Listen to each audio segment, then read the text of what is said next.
Yay. And next up, we're going to have Joe Scantleberry, who is the president and CEO of Living Cities, in conversation with Mayor Melvin Carter. Mayor Carter has said before that he wants St. Paul to be the cooperative capital of the world. And so I'm really excited for all the work that's happening in the city and to hear from Joe and Mayor Carter. And with that, Joe, I'll turn it over to you.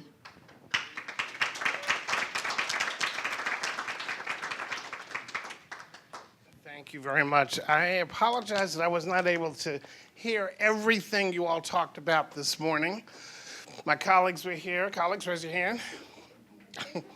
And so I've been asking you all a bunch of questions, just like last night getting together with so many of you. I had a chance to ask a lot of questions as well. I have to say, first of all, what is Living Cities? Let me just start there, because even my mother doesn't know what the hell I'm doing. So Living Cities is a funder and member collaborative. What does that mean?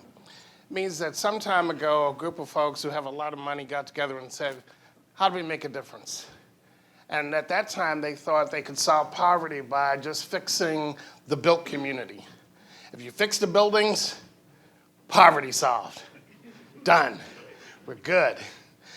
And they spent about 10 years and did some really cool things. They really put power investments into LISC and Enterprise Corp, and you guys know those organizations do great work. But somewhere along the lines, they discovered poverty wasn't solved. And so they tried lots of other things. How do we weigh in on policy? Community Reinvestment Act. Let's lean in on this. What can financial institutions do in a better way? How do we deal with procurement policies that city governments could do? How do we help city governments think about inequities and help them look at their data? And how do we build shared prosperity plans across regions and cities? We tried all of that. Really cool stuff. And then they asked a question, and truly the members were asking this question. Why does poverty persist to have a brown and black face?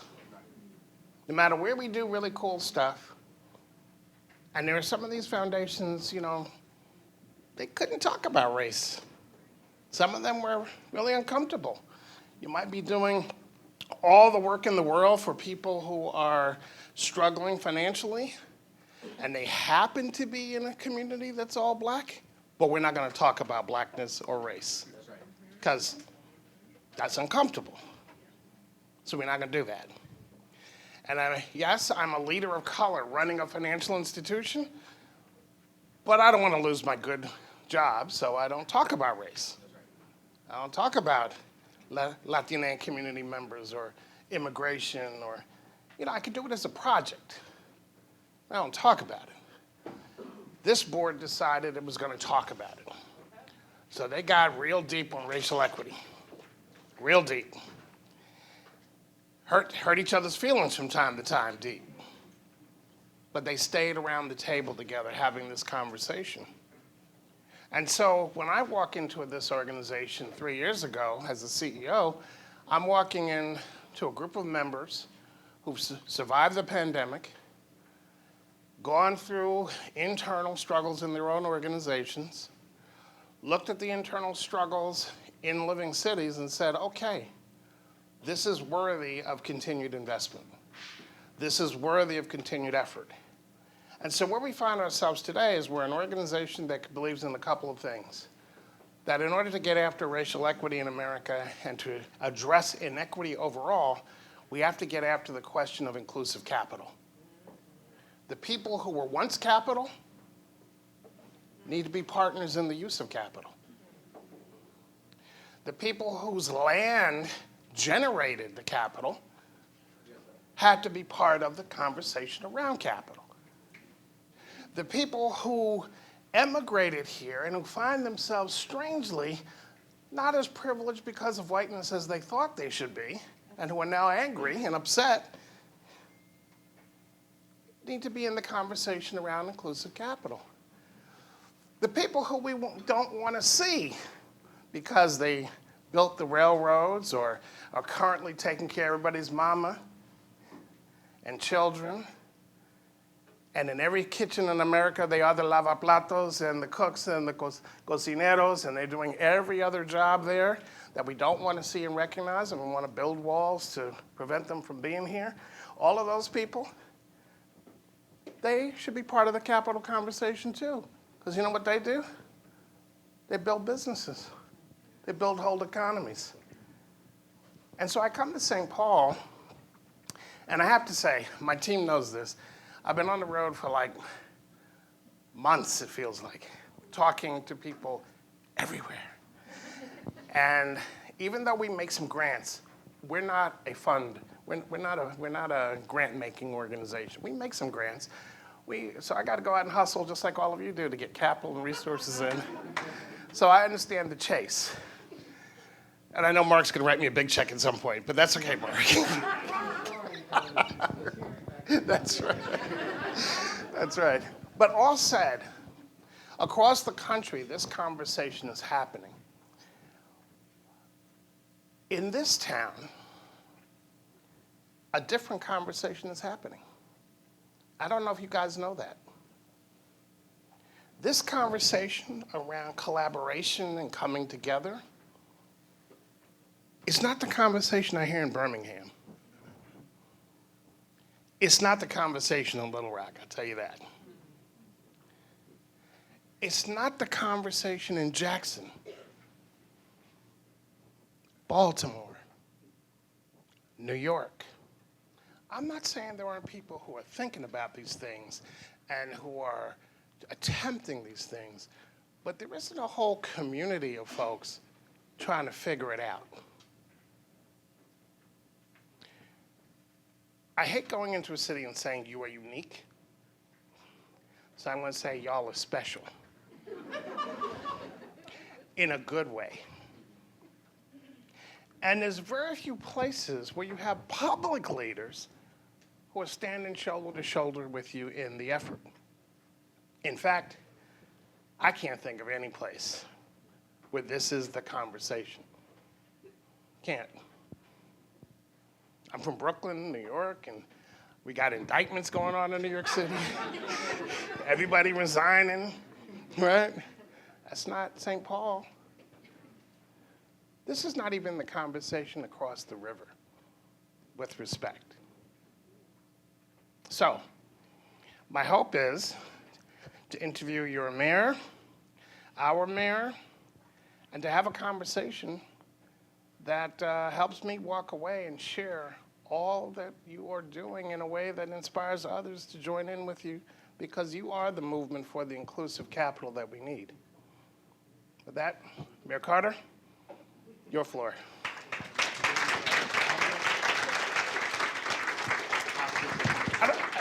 And I don't even know how I'm introducing you to your own house. Come on in. Well, I appreciate it. I'll take it. You set me up, though, because now all I can do is disappoint.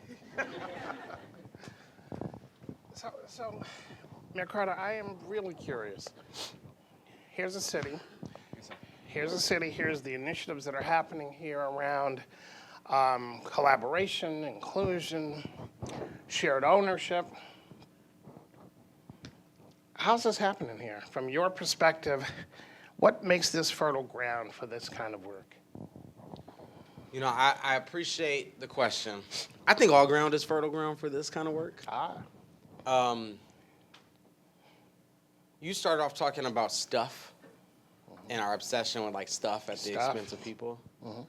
And you know, people in this room know the name Rondo, right? I'm from a neighborhood called Rondo. Yes. And I tell folks all the time, I don't know what city you from, but you have the Rondo neighborhood. It just has a different name. Correct.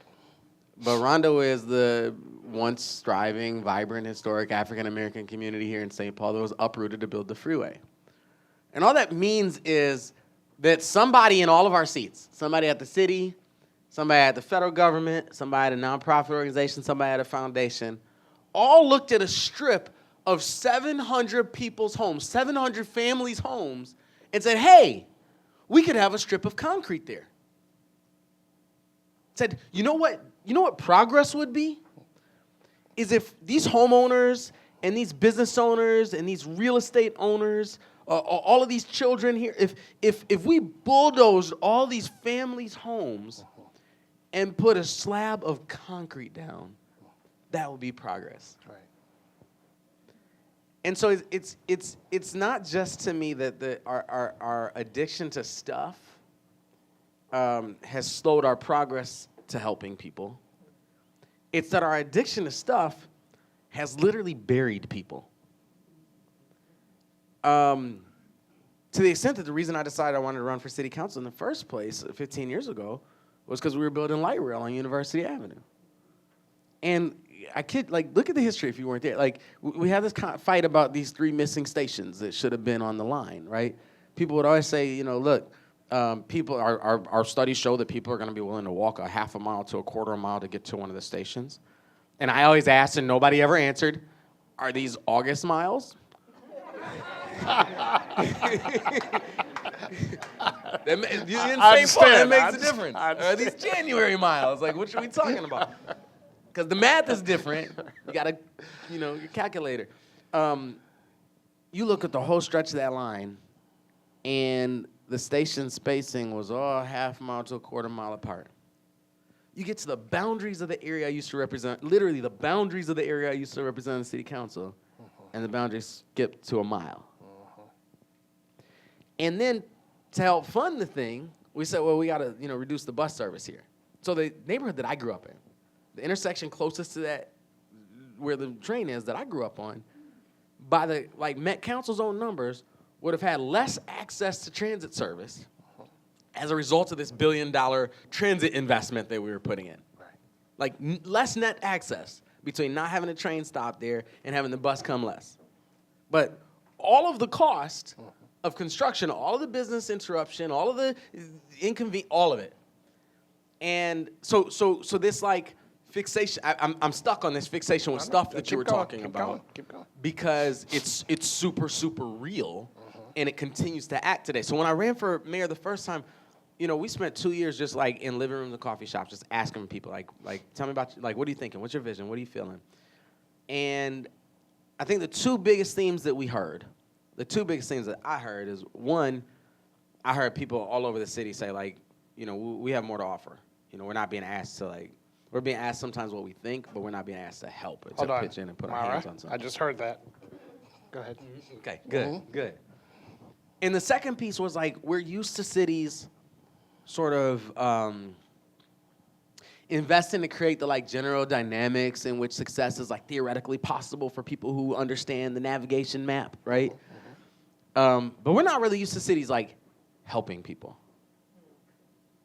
And that's a different thing, right? If you just need help feeding your family, you go to the county, right? If you need help with homework, you go to the school board, right? We're used to, like, if you need help with, like, rezoning a parcel of land so that you can do development, that's when you go to the city, right? Right. But we didn't really have a body of work just saying we're gonna help people. And so those are the 2 things that and they end up working together, because we always talk about, and, you know, it's good to be in this space. So project equity, equity is a word we use a lot. In my bio, it says that I'm some champion for equity or something like that. And the first thing we have to understand is what the word equity means. And it's astounding. We were talking about this yesterday at City House. Only when we start that conversation about black and brown people. Right. Like, I went to business school. The only time equity doesn't mean money is when we're talking about brown and black people. Like, fight me. I'll give you the microphone. Like, when we're talking about brown and black people, we're talking about, like, how we feel when we do it, right? Right. That's right. You know what I'm saying? Like, That's right. That's the only time, like, equity literally means shared economics. That's correct. But when we started connecting it with, like, racial justice and racial fairness, and I recognize what you said really early on, we are always bringing race-implicit solutions to solve race-explicit problems. Even when we don't talk about it. Always. You know what? These kids in this, you know, we notice the black and brown kids are less likely this and more likely this, and so we're going to target this resource to low-income kids. Wait, that's not what you said. We know that black and brown women are more likely to experience X, Y, and Z in childbirth, so we're going to target this solution to these zip codes. That's not what you said. Right. Like, the answer is in the question. That's not even what you said. And so when we launched the St. Paul Promise neighborhood, when I was on the city council, there were people who sounds like you're just talking about focusing on, black children. And I would say, listen, I want to focus on the data.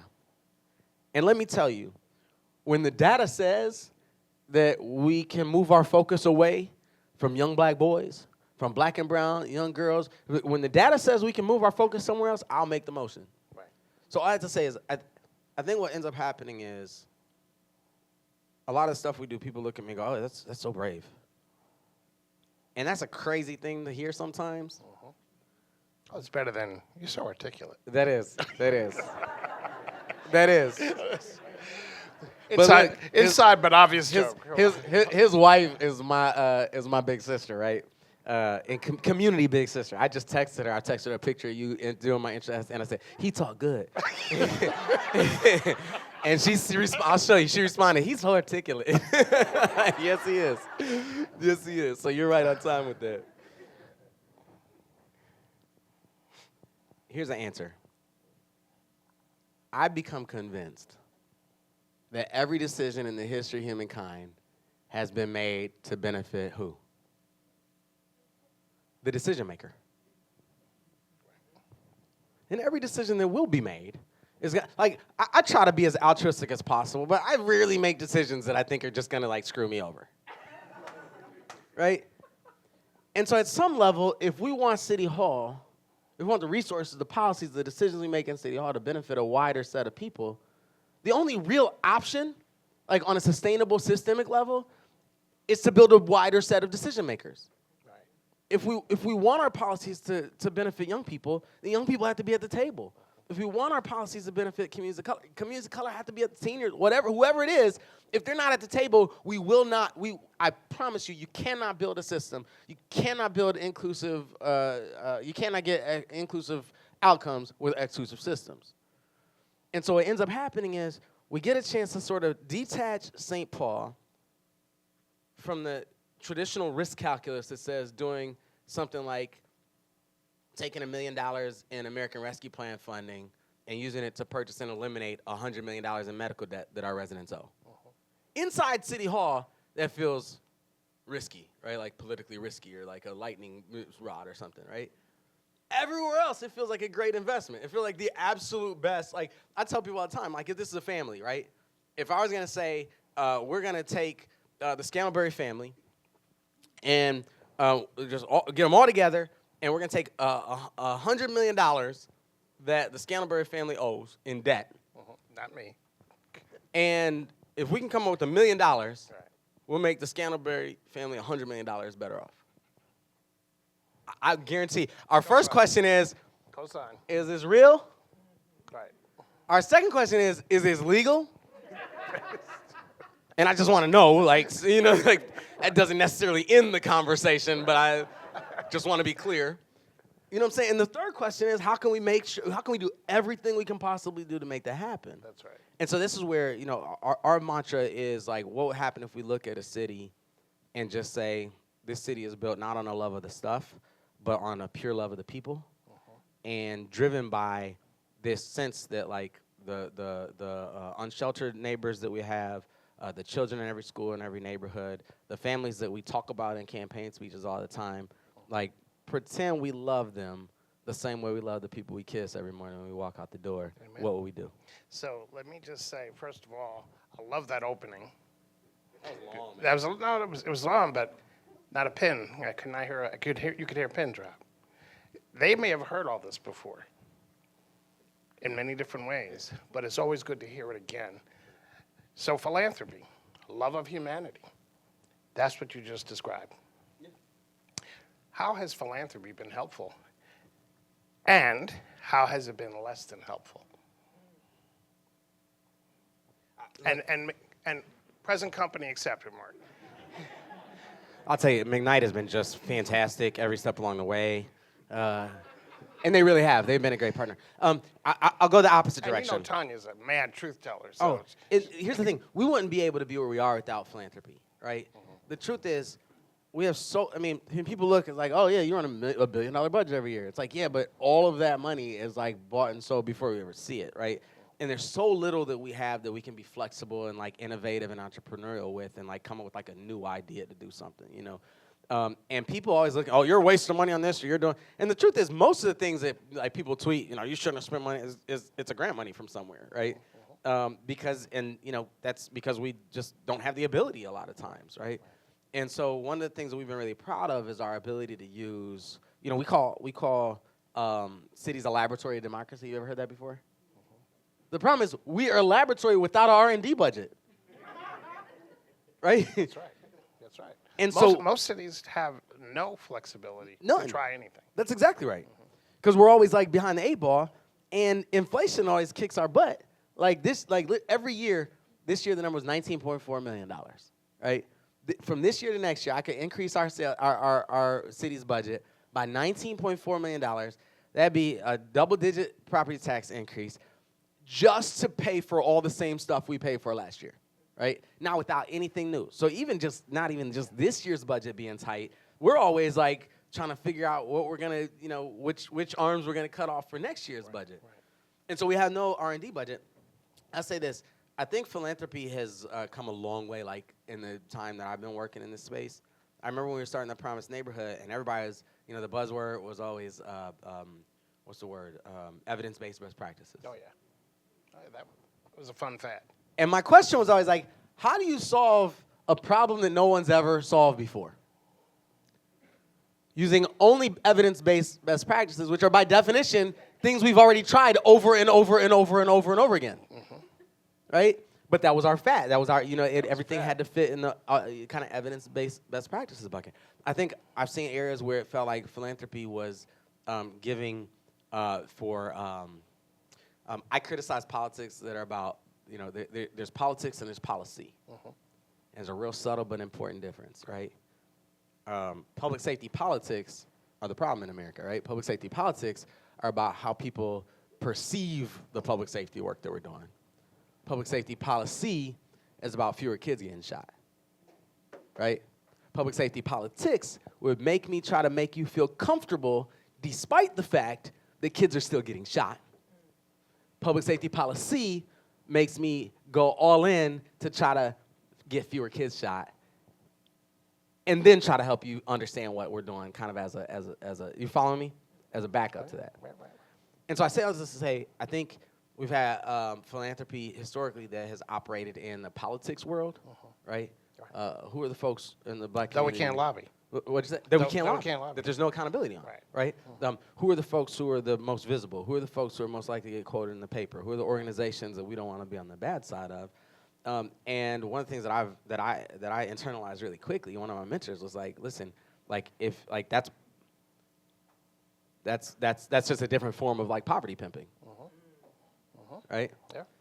And so it's one of the reasons, and you know, our Office of Financial Empowerment is a real pioneer in terms of evidence and independent evaluation.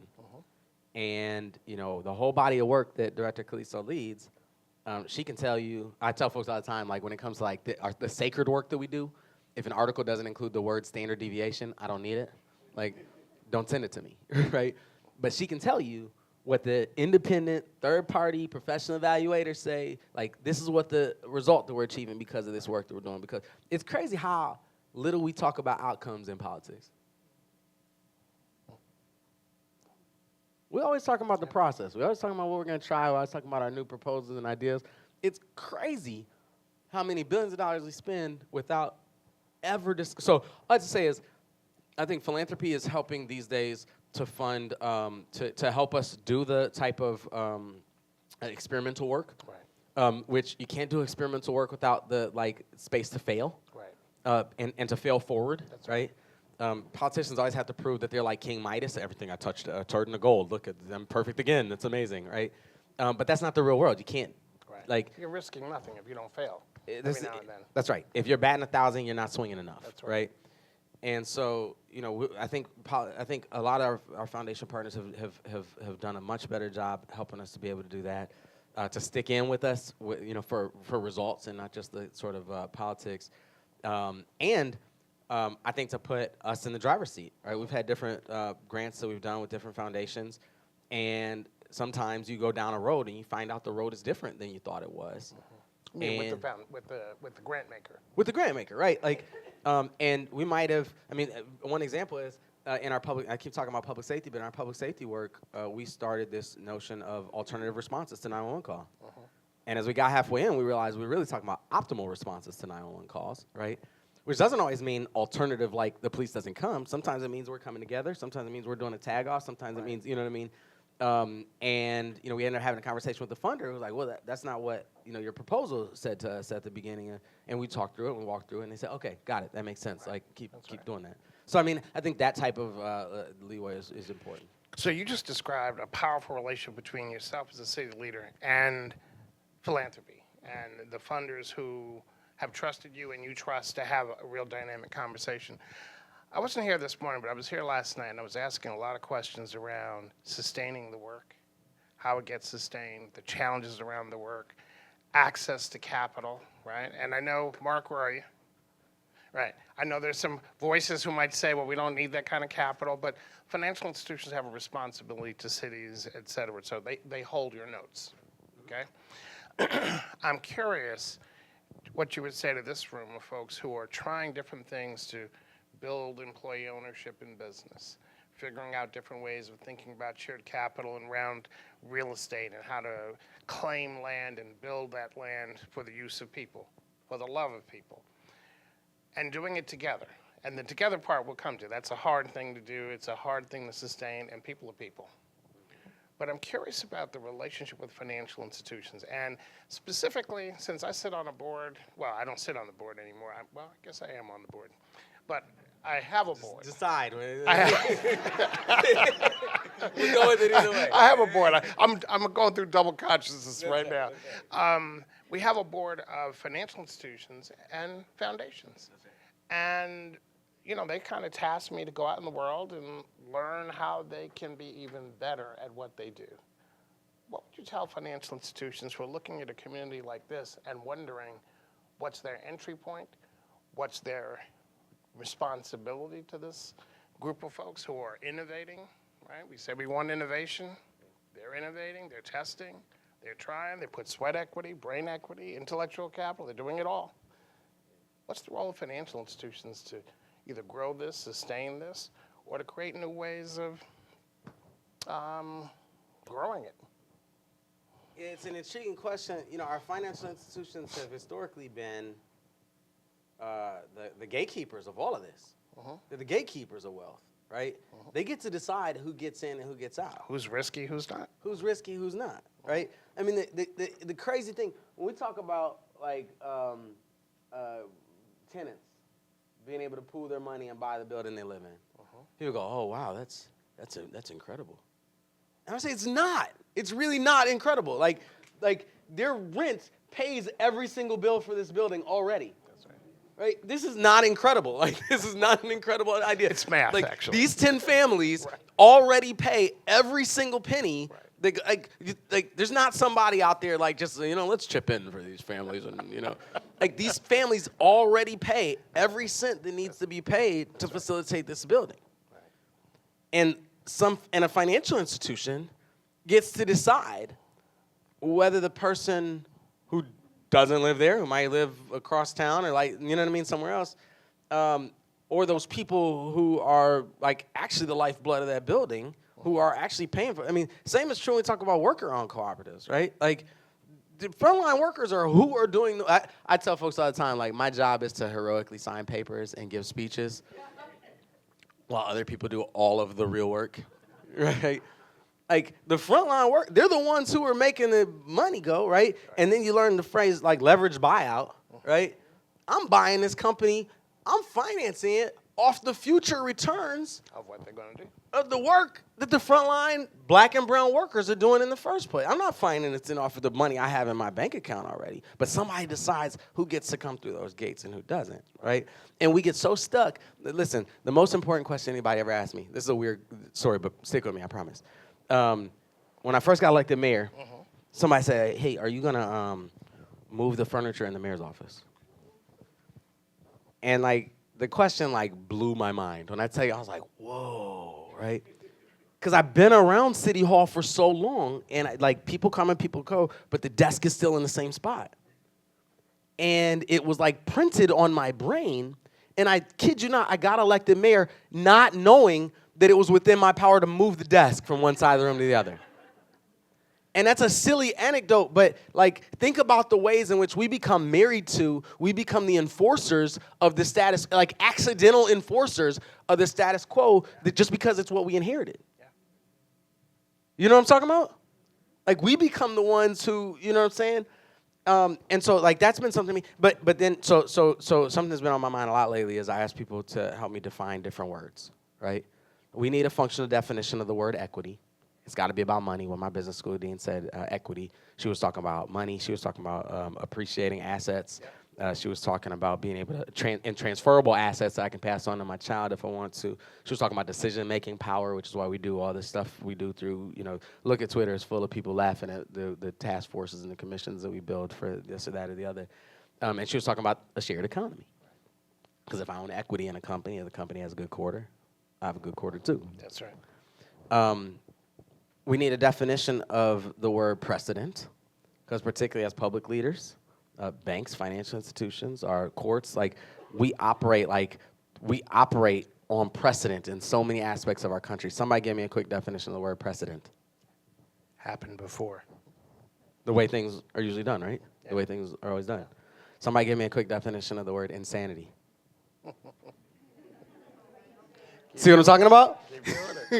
Doing the same thing over and over again and expecting a different result, right? But that's what precedent is. So people look at that, why are you doing that different? Because we need a definition of poverty. We didn't know what poverty. So St. Paul, I'm one of the national co-chairs of this organization called Mayors for a Guaranteed Income. We're the first American city to use public funding to launch a guaranteed income pilot. It was an accident. I didn't know that until 2 years later. They're like, you're the first. I was like, we were? We were just trying to do the work. Again, I don't know where you grew up, but there was some uncle, there was somebody who told, if you give poor people money, they'll just... Oh, hell yeah. They'll just what? They'll go wasted. Yeah, they'll go spend on drugs and alcohol. Since the onset of the pandemic, 60-plus pilots across the country, we've distributed over $250 million in unconditional cash to low-income families across this country. Does not matter the city. 90% of the money goes to basic necessities. Absolutely. Less than 1% of the money goes to vices. I would argue that PPP was higher than 1%. And check this out. Families, it's not a surprise that families who have some money, so $500 a month for a period of 2 years, right? We just finished this pilot we were doing. It's not surprising that families have a little bit more money at the end of the month, are a little bit happier, they have a little less stress, they can absorb a financial emergency a little bit better. What surprises some people is, again, I've got a handful of double-blind, randomized controlled studies that will show you that when low-income people have money, they don't use it as an excuse to work less. They use it as an opportunity to work more. That's correct. And what occurs to me is we've built a war on poverty. And I always joke, I'm like, we're 60 years in a war on poverty, and we just started giving poor people money. We just can't I have an idea. Right. But here's why. We've built a whole war on poverty on stupid lies. Somewhere along the way, me and you, and we had to unlearn it. Yes, we did. And if you were in this room, you probably unlearned this. But somewhere along the way, we believed somebody when they told us that hardworking people who never see a penny in their life without punching a pay clock are lazy. And people who live off of dividends, they're the industrious ones. That's right. That's right. Don't you believed it too. Don't act like I'm the only one in the room. We let somebody say, you see that single mom over there? She's working minimum wage, paying the rent and feeding 4 children. Putting them through school. She don't know how to manage her money. What? They're not even good lies, right? But what they really were telling us is that when people live in poverty, it's because they lack character. And we bought it, and we built generations of public policy on the basis of that belief, which is why it's all failing. What we learned is when people live in poverty, it means they don't have money, and it means they don't have tools to make that money work for them. They don't have the vehicles. Right. And it suddenly turns poverty to me from some God-inspired phenomenon to just a machine that we built in City Hall that we can rewire in City Hall too. I'm just ranting. I don't even know what the question you asked me was. But you ranted well, though. What was the question you asked me? Did I even get close to it? No. I'm actually going to go a little different here because in this room and in your city, you've had people of all different persuasions who've decided to come together. I'm not saying that that's always peaceful. I'm not saying that's not always. It shouldn't be peaceful. Hang on, stay with me. That It should be physical. you're right. That there aren't disagreements and different points of view, generational views, lots of different dynamics. But somehow they've decided to work together for mutual benefit. And at this time, the narrative, because as you were laying out the narrative about, the single mom, because the narrative is she failed, right? But many of us who have had those moms, my sister's a judge. That's right.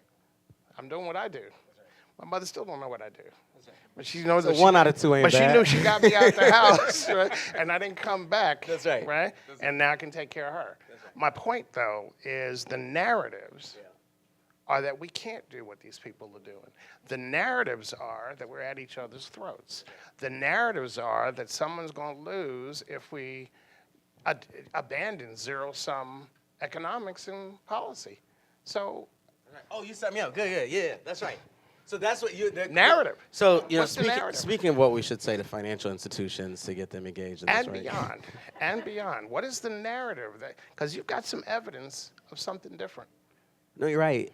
I mean, and that is this. And Brother Rapah, we were at a dinner, what was that, 2016, 2017? And Brother Rapah was talking about shared ownership models. And it was like the clouds opened up to me. And I sat down like, I don't know, what are you talking about, And it was like the clouds opened up to me. Not only do I think this is a way, I think this is the way. As we think about the impact that the boomers have had on the question at some point is going to be, who are the next investors? Who are the next business owners? Right. Who's the next generation of homeowners? Who's the next generation of developers? Who's the next generation? And we're very clear, Living Cities, ownership is the pathway to wealth building. Without a doubt. You got to own. It's Without gotta a be doubt. part of owning. Continue. Without a doubt. Hands down, ownership is still the number one route to wealth creation in America. Correct. Right? And so at some level, and we spend a lot of time talking to banks about this, our Office of Financial Empowerment, our goal is to get you more customers. We got whole neighborhoods full of people who don't know that their money would be better off in your accounts. That's true. Racism is crazy. I think about Colin Kaepernick. You ever know who Colin Kaepernick is? You got people who are like, I'm invested billions of dollars in this football team. And I'd rather a less talented quarterback throw the ball than put it in the hands of Colin Kaepernick. Right? Racism is so self-defeating. I feel bad for racists, I won't say that, but... But I saw it, though. Right. I saw the bubble. It's so self-defeating. It blocks you from seeing... Like I said, there was a point in time where we were too racist to let black people on our basketball teams. You know what I'm saying? And I think that there's a version of what we see from historically from financial institutions that are that exact same phenomenon, that are just as ridiculous as being like, nope, LeBron James is black, he can't come play with us. Because there's so much innovation out there. And again, that's what our goal is in St. Paul. That's why I say I think every place is fertile place for this type But of I work. want to scale up this tension. Because let me finish. Because there's underinvested, underrealized potential Right. that exists in so many neighborhoods across St. Paul, that exists in so many places across the country. And therein lies our I think, most potent opportunities for economic growth that this country has to offer. I hear the hope, but I want to go to the challenge. Okay. The challenge is I'm prepared to see that community lay fallow, nothing growing, minimal growth, rather than shift my point of view on who I invest in. 1.56 trillion, well, excuse me, 1.56%, 1.6, let me round it up, percent of private capital, global, 1.6% of $68 trillion in private capital are in the hands of all black people, all people of color, all women being managed by that percentage. That's right. Country that by 2045 is going to look like this room, and only a handful of white men figuring out what are the innovations that should be invested in. That's right. So we ain't going to grow. That's right. And we're comfortable with that. We're comfortable with that status quo. Yeah. Now, what St. Paul is doing is challenging that status quo in a very public, hands on the ground, as the young people say, 10 toes down, doing it. 10 toes down. You got it. So my question is, how does that get lifted? What is the evidence that we need to actually not just propound what's successful, but frankly, the shift in value? Because you started with the shift in value. You started with the story of paving paradise and putting in a parking lot, That's right. okay? That's right. I heard the song as you were saying. That's right. That's what it is. That's exactly what it is. And now you're doing different. Let me say it this way. You know a picture, you know that picture, the equity picture? Yeah. Of the kids watching the baseball game? Uh-huh. I hate that picture. I'm serious. I absolutely hate that picture. I think that picture takes us the wrong way. Uh-huh. And you guys know the picture I'm talking about? It's a picture of kids watching the baseball game, and there's a fence, and they have to see over the fence. And some kids have the different blocks, and one kid is the taller kid, so he needs fewer blocks, and one kid's a medium, and one kid's a short kid, so he needs all the blocks. You know what I mean? And I think we've made the mistake of telling people with power, influence, and access to capital that the answer for our communities is your kid having fewer blocks. And listen, I try to be as altruistic as possible and lead with the sense of Philharmonic love. Mm-hmm.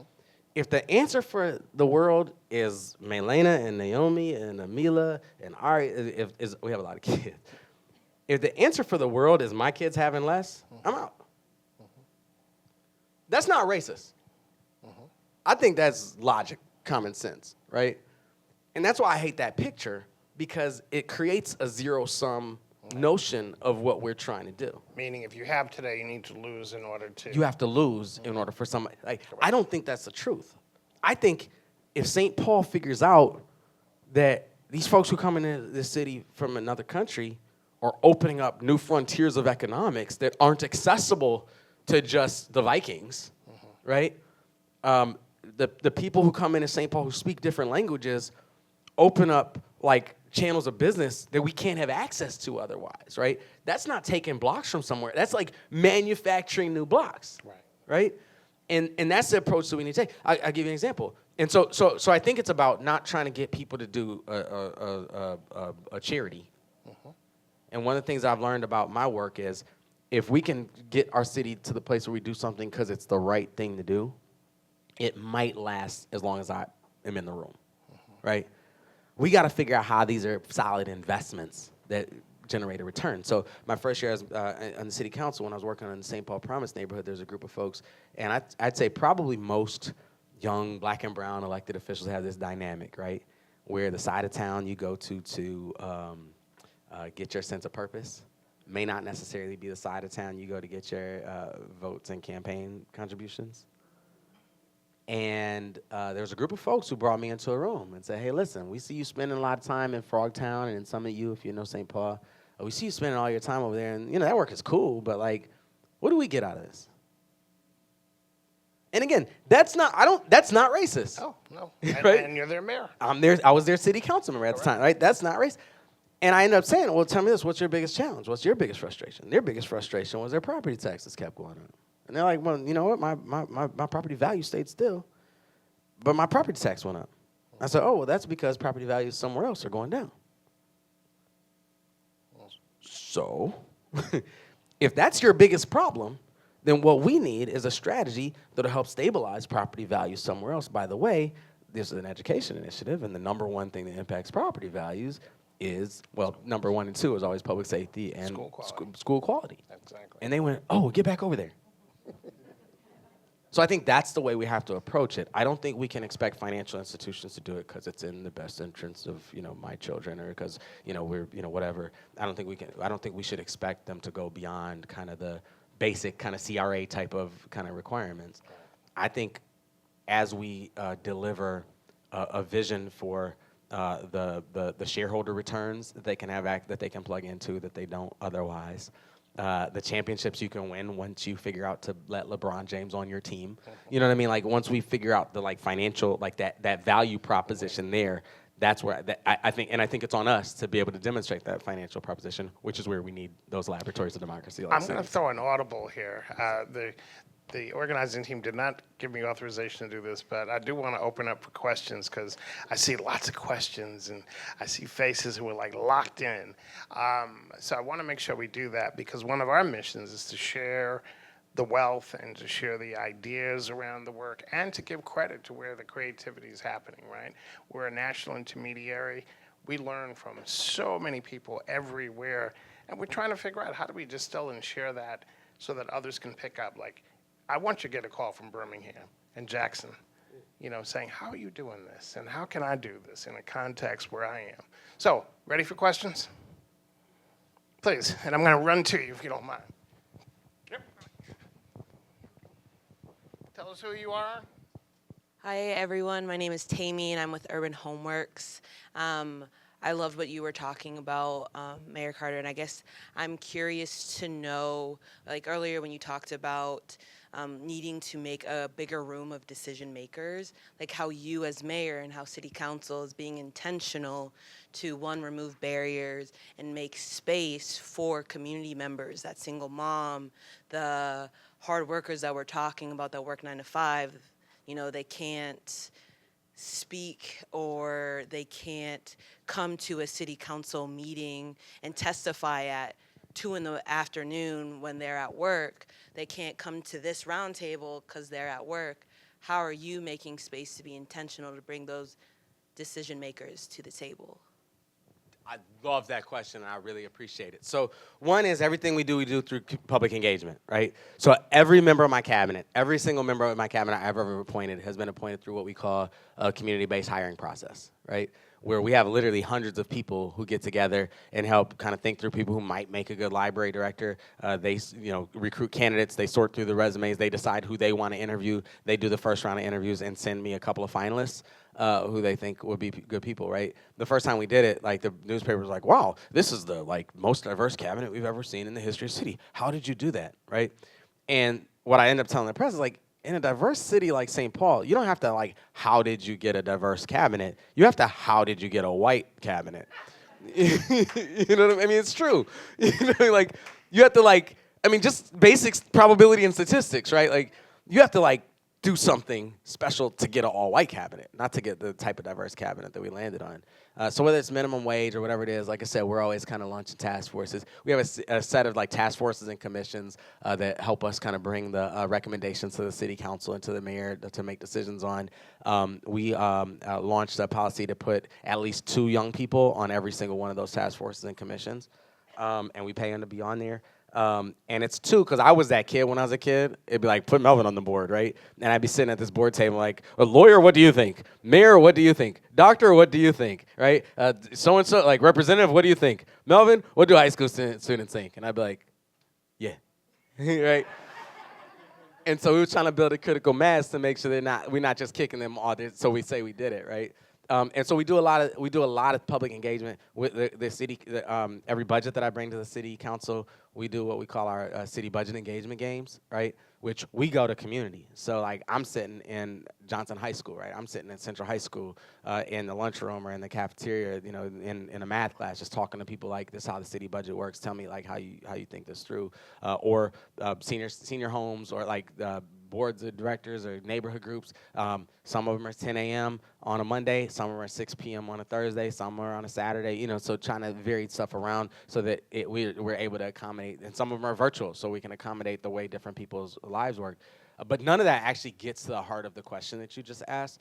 The best example of good governance I've ever seen is that, you guys know Central High School? There's a spot on the side of the grass at Central High School, my high school, class of 97, woo woo. There's a spot on the side of the grass where for like 30 years, there's been a shortcut, a little trail worn in the grass.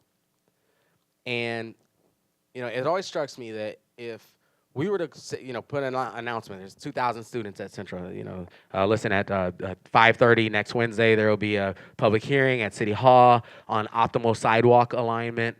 The optimal sidewalk alignment public hearing is 5:30 next Wednesday at City Hall, right? You know how those students would respond, right? But every morning, for like 20 years, 2,000 students know and show that it makes more sense to walk across the grass right here than to go up around kind of these, you know, geometric shapes that we create, right? And what I was going to say as a good example of good government is eventually the school district paved a sidewalk right where that shortcut was. And so we got to know that people are literally always telling us what they think. People are always talking with their feet. Like every moment of every day, our residents are trying to tell us something, right? On their way to work, on their way to school, like on their way with their shopping. Like everything our residents do is trying to tell us something. And so that's the challenge that we always give our team is, like, I need you to tap into not just what people, at some point, what people said at 5:30 on a Wednesday is less important. Because let me tell you, the enormous, amazing, beautiful plans I've seen die because 7 people said something into the microphone at 5:30 on a Wednesday and pretended they spoke for a community, right? Look, I'm telling secrets right now. I don't like when people say the community this. And I'm like, the community? Like, at what meeting did the community decide this? Or are you just saying you talked to like 4 people at a coffee shop yesterday, right? And this is something I get really passionate about because we have a neighborhood in St. Paul right now, Hamlin Midway, has an old library. The library is 100 years old. It's inaccessible. The bathrooms are downstairs. The building is, you know, terrible from the perspective of there's a group of maybe 15 to 20 people who want to convince us that this neighborhood does not want, like the community, right, does not want a brand new state-of-the-art multi-million-dollar public library.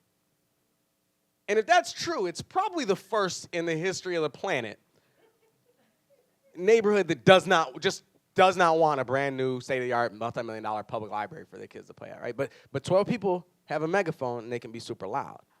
And so all I have to say is, my task for my team is always, like, find the places where people are voting with our feet, and that's what's led us to, like, some of the things I'm most proud of is things like fine-free libraries. We don't do late fines in our public libraries anymore. We don't charge people for swim lessons. Councilmember, we haven't even got this report to you guys. This is the first year of that policy. 70% of the kids who came to swim lessons, our free swim lessons this year, did not know how to swim and never had a swim lesson before in their life. 80% of the kids who came to swim lessons this year, their parents don't know how to swim, right? And so, like, identifying those lanes, eliminating participation fees for youth sports, things like that.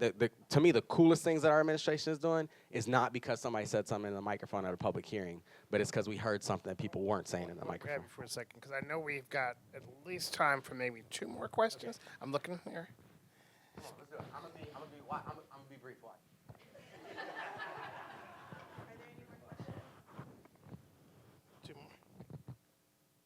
Okay, well, and if not, I'm going to ask this ultimate question. Yeah, the ultimate question.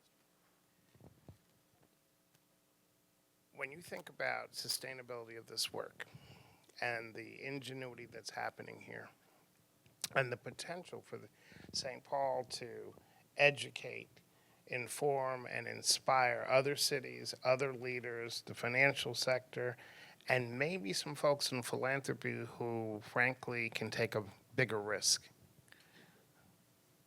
what would you tell them? What would you tell them? I mean, you've been telling us for a long time, but now that I'm 3 years in, I think I know a little bit more about how do you leverage the organization that I'm in. And I really want to walk away with a charge for Living Cities, a charge for this field. And it's grounded in what I know is happening in this room and grounded in what you just shared this afternoon, both on the policy side, the practice side, the human side, and the value side. So I'm curious what you would tell us that we need to do better going forward. What's our challenge and call to action? That's a good question.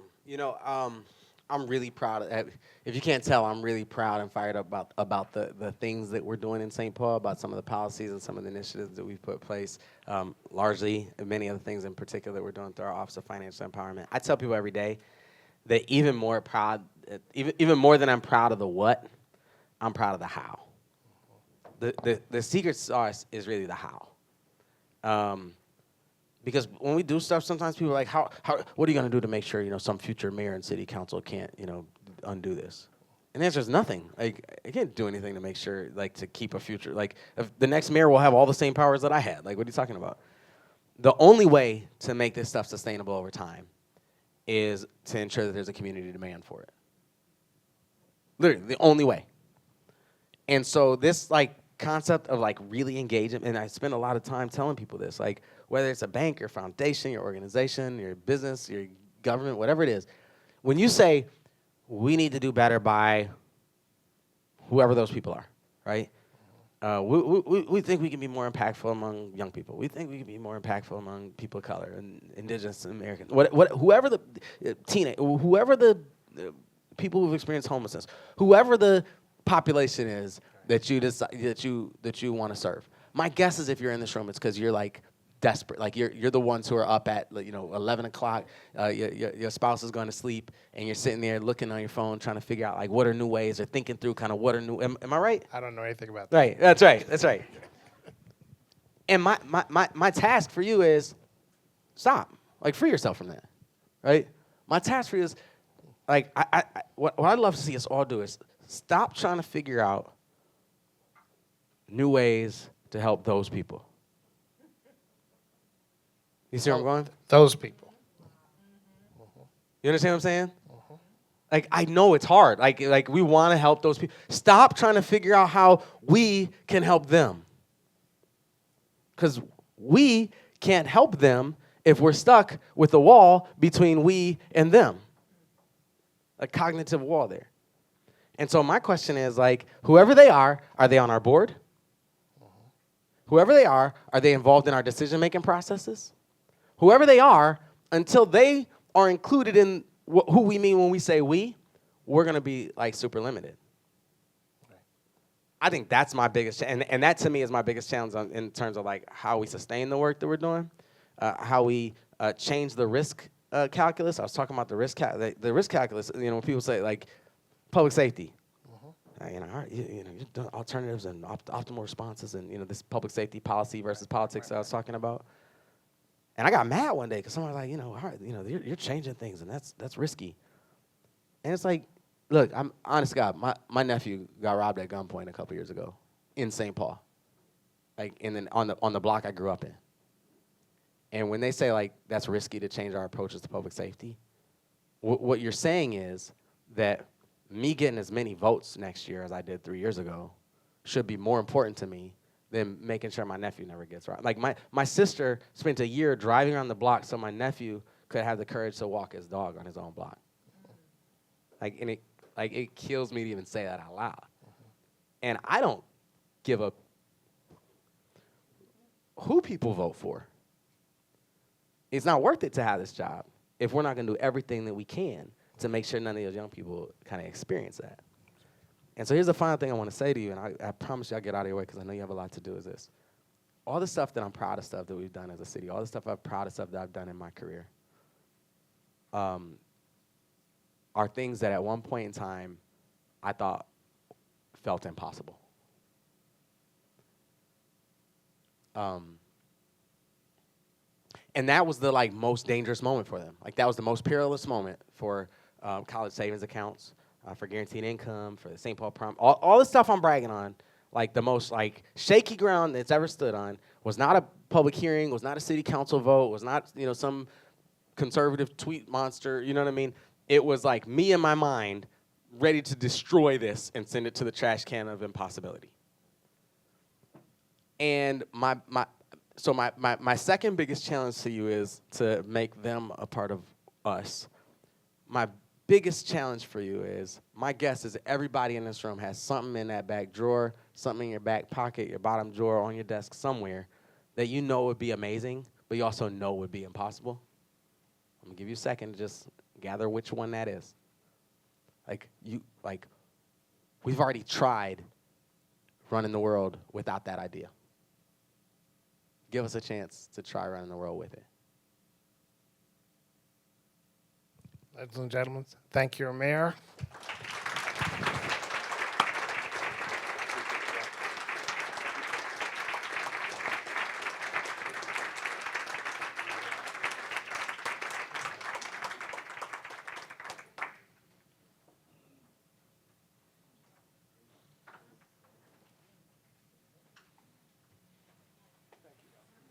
That's where we're leaving for today. Okay? I know I'm sorry, my calendar's crazy. My father's in the hospital with pneumonia. I'm going back today. I think you're going to get your 4 of us.